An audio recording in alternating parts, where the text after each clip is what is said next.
Tsingrang ba alimih hila lanye bimarode Api yuaza Shunungba Nührü nyümkeh jücho Longrah mürung lanye wünung akhang azung lanye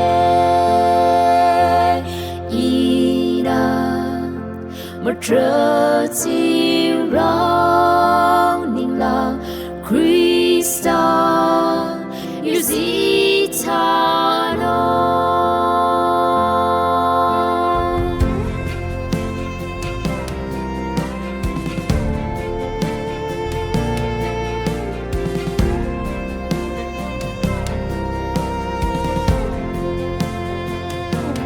Khrista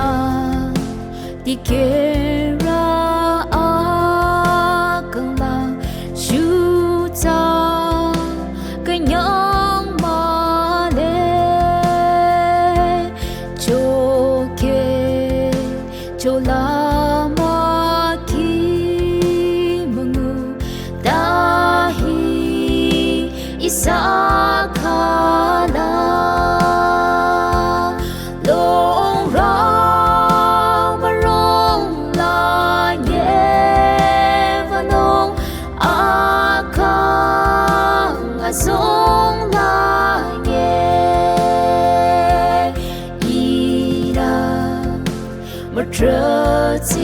Tsingrang Ningla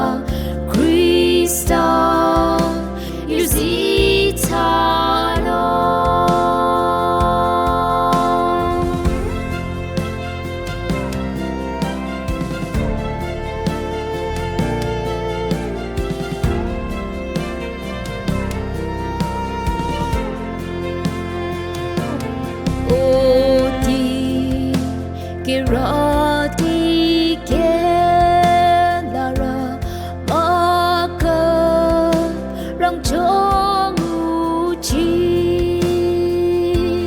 Nyümong Khüdu Tsingrangbanü chia nay khang chalong Longrah mürung lanye wünung akhang azung lanye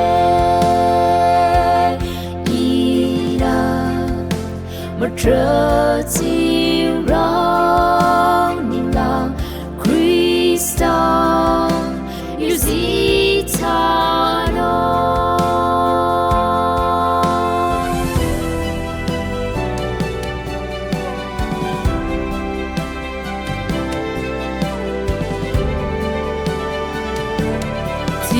Tsingrang Yurah kira khütoh-i nay kiyaro Atu Lithro yu cho long ti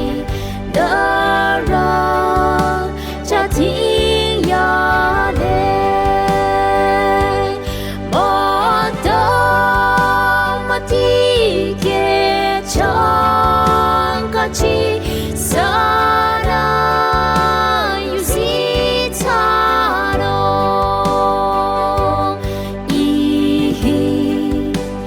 Lile i vợ sông